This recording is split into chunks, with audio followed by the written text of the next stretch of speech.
نحمدہ و نصلی علی رسولہ الکریم۔ عزیزان محترم، میں Muhammad Aslam Dode, chairman liberal party Pakistan آپ سے مخاطب ہوں، اور آپ دیکھ رہے ہیں liberal party Pakistan YouTube channel. پیش خدمت ہے پروگرام سیرت النبی صلی اللہ علیہ وآلہ وسلم۔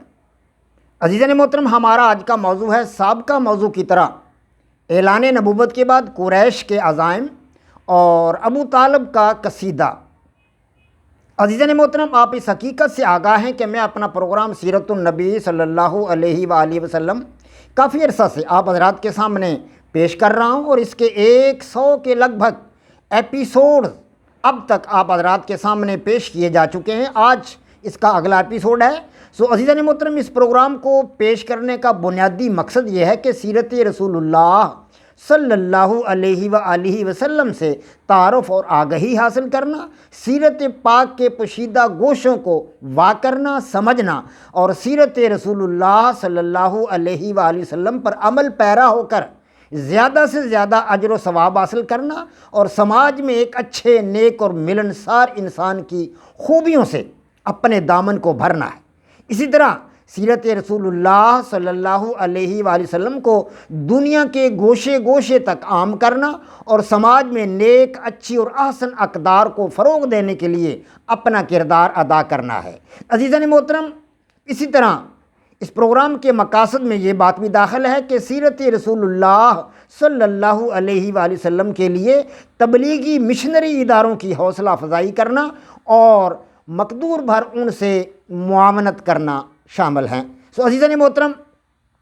میں آپ حضرات کو ان دنوں جو کچھ بتا رہا ہوں سیرت رسول اللہ صلی اللہ علیہ وآلہ وسلم کے حوالہ سے، اور آپ کو جو آگہی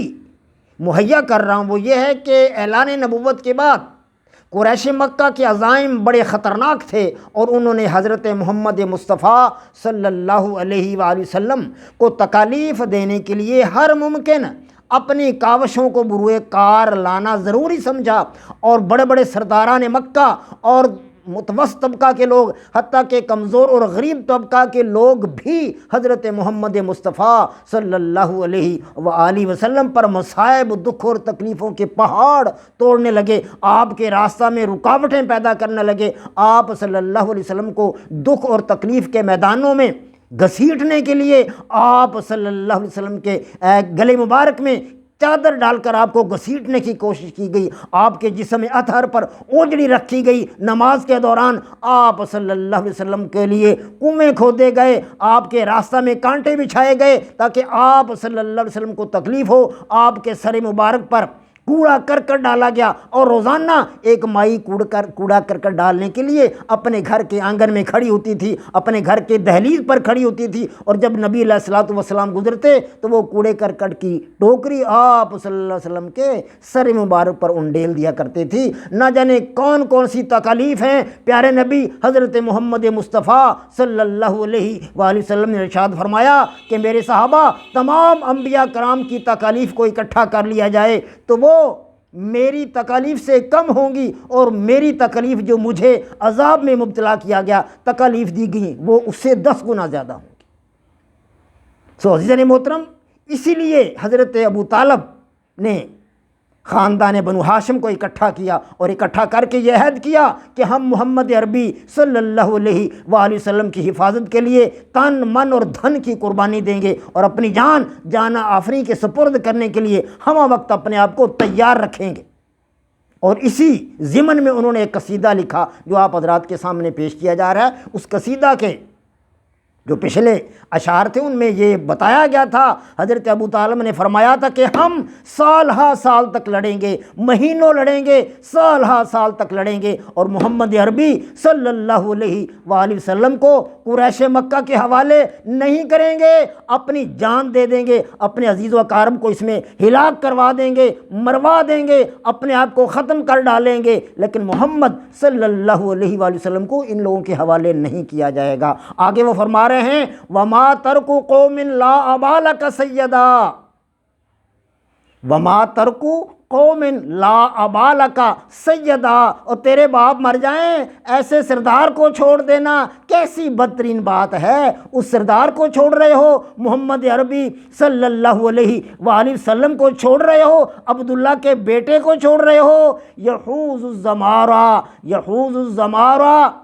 یحوط الزمارہ غیر ضرب مراکل، جو حمایت کے قابل چیزوں کی نگرانی کرتا ہے، جو اچھی چیزوں کی نگرانی کرنے والا ہے، اپنے بھائیوں کی نگرانی کرنے والا ہے، عزیز و اقارب کی نگرانی کرنے والا ہے، نہ فسادی ہے اور نہ اپنے کام دوسروں پر چھوڑنے والا ہے۔ وہ تو اپنا کام دوسروں پر نہیں چھوڑتا، فساد کرنے والا نہیں، دنگے فساد کرنے والا نہیں، لڑائی جھگڑے کرنے والا نہیں۔ محمد مصطفیٰ صلی اللہ علیہ وآلہ وسلم کی تو شان ہی نرالی ہے، تم اس کا مقابلہ کرتے ہو، اس کے راستے میں روڑے اٹکاتے ہو، اس کے راستے میں کانٹے بچھاتے ہو اور اس کو تکالیف دینے کی کوشش کرتے ہو۔ اللہ اکبر، اللہ اکبر۔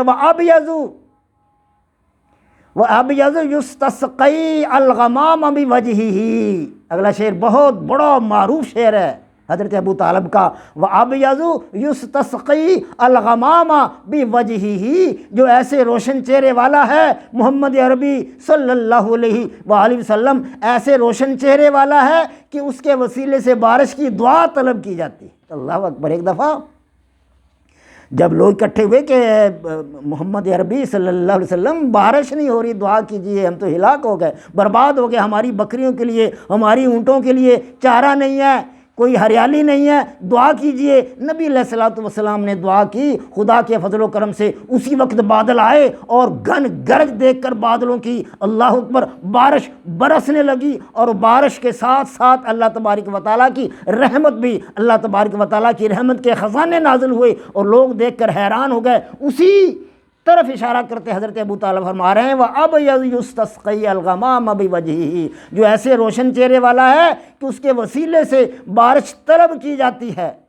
بارش کی طلب کی جاتی ہے۔ سمال الیتامى عصمة للارامل، اور یتیموں کی سرپرستی کرنے والا ہے، بیواؤں کی پناہ گاہ ہے، غریبوں کی پناہ گاہ ہے، بیواؤں کے لیے ایک سہارا ہے، آسرا ہے، اور یتیموں کا مددگار ہے۔ تم اس کا راستہ روکنا چاہتے ہو اور اس کے لیے تم اپنے آپ کو کھپا رہے ہو، اپنی جان کو جوکھوں میں ڈال رہے ہو اور اس کے لیے مصیبت کے پہاڑ کھڑے کر رہے ہو، اس شخص کے لیے جو دوسروں کا ہمدرد ہے، دوسروں کا والی ہے، دوسروں کا سہارا بننے والا ہے۔ یلوذ بہ الحلاقہ،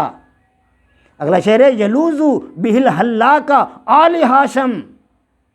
کہ ارے وہ تو بنی ہاشم کے مفلس اس کے ہاں پناہ لیتے ہیں، بنی ہاشم کے وہ لوگ جو غریب ہیں، مفلس ہیں، جن کے گھر میں روٹی نہیں پکتی، جن کے پاس کھجوریں نہیں ہیں، کھانے کے لیے کچھ نہیں ہے، اس کے گھر جا کر اس سے مدد طلب کرتے ہیں اور وہ ان کا سہارا بنتا ہے۔ بنی ہاشم کے مفلس اس کے ہاں پناہ لیتے ہیں۔ فہم عندہ